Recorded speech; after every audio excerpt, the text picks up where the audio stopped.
Hi hello నమస్తే అందరికీ. నేను మీ Sagar. Welcome to Mind Rise. So బేసిక్గా కొత్త టాపిక్ వచ్చిన టాపిక్ ఏంటంటే ఫర్గివ్ ఆర్ ఫర్గివ్నెస్ మీద ఏం మాట్లాడదాం అనుకుంటున్నా అంటే ఎట్లాంటి ఫైట్ అయినా ఎట్లాంటి సిచ్యువేషన్ అయినా అది ఎవరితో ఉన్నా అది ఏదున్నా నువ్వు ఫర్గివ్ చెయ్యలేదనుకో ఆ ఎమోషనల్ బ్యాగేజ్ని నువ్వు నీ భుజాల మీద మోస్తూ ఉన్నట్టెలకేనో ఎట్లాంటి చిన్న డిస్టర్బెన్స్ వచ్చినా మళ్ళీ నీకు ఆ టాపిక్ గుర్తుకొస్తుంది ఆర్ ఆ పర్సన్ గుర్తుకొస్తాడు. మళ్ళా నువ్వు ఎమోషన్ అవుతావు, మళ్ళీ ఏడుస్తావు. అవన్నీ ఎందుకు? నువ్వు ఫర్గివ్ చేసినావు అనుకో, నీ లైఫ్ ఎంత హ్యాపీ, ఎంత పీస్గా పోతుంది తెలుసా, అంత పీస్గా పోతుంది.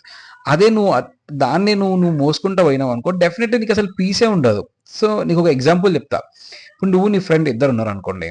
సో నీకు నీ ఫ్రెండ్కి ఏదో క్లాష్ వచ్చింది ఆర్ ఏదో ఫైట్ అయిపోయింది. నువ్వు ఫర్గివ్ చేయకుండా అదే ఎమోషన్ని నువ్వు ఎట్లనే క్యారీ ఫార్వర్డ్ చేసుకుంటూ పోయినావు అనుకో, అతను ఎవరైతే నీ ఫ్రెండ్ ఉన్నాడు కదా, వానికి ఏం ఫరక్ పడదు. వాడు ఎట్లాంటి పర్సన్ అంటే లైట్ తీసుకునే పర్సన్ అనుకో. ఇప్పుడు నువ్వు ఉన్నావు, నువ్వు దాన్ని భుజాల మీద మోసుకుని తిరిగే పర్సన్ అనుకో, నువ్వు ఫర్గివ్ చేయలేదు అనుకో.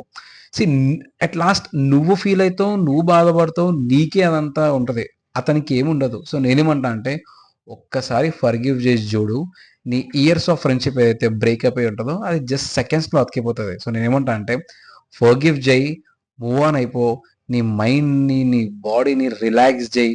ఇఫ్ అట్లాంటిది ఏదైనా నీ మైండ్లో ఉందనుకో, please do let me know in the comments and నన్ను గెట్ బ్యాక్ అవ్వు.